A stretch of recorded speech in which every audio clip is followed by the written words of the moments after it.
I mentioned yesterday that I've been reading a book called The Book of Alchemy, and each chapter comes with a prompt.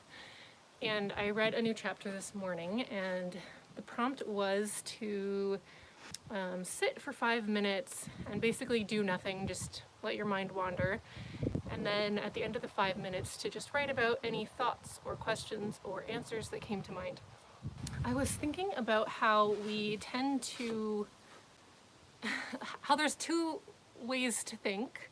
One is to focus on what's not going well, just in your life or in any particular area of your life.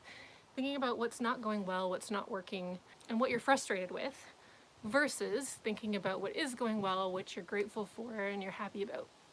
And in the first way of thinking, you're really focusing on what you can't do. And in the second, you're focusing on what you can do, I feel like.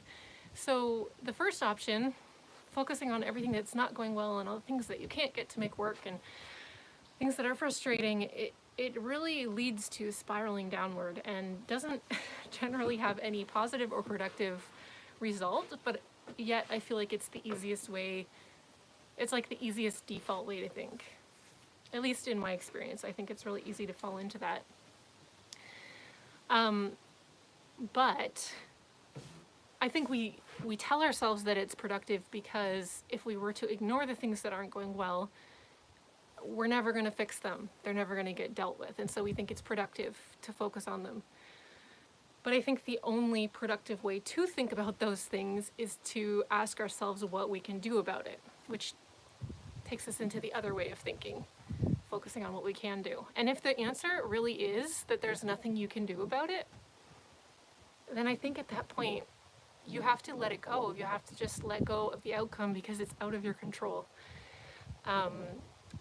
And that might mean, you know, if you believe in God, that might be thinking about putting it in God's hands, trusting God to believe that it's going to work out for the best.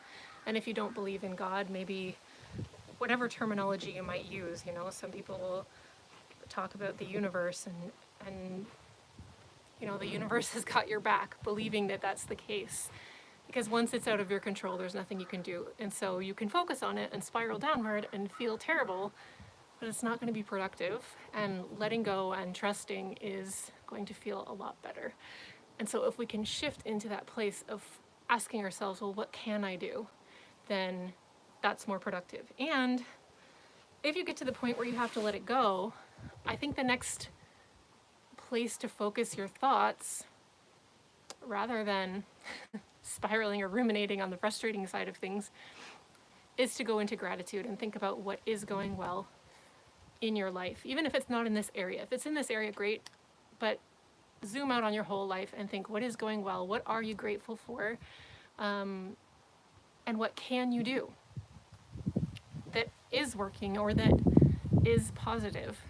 And I think as you go into that place of gratitude, whatever gratitude practice you may have, just thinking about it, writing about it, taking photos of things you're grateful for, whatever it is, as you do that, you are finding evidence and finding proof that God or the universe has your back and that you can trust and rely on something outside of yourself and know that it's going to turn out because you're finding evidence of it turning out in other areas.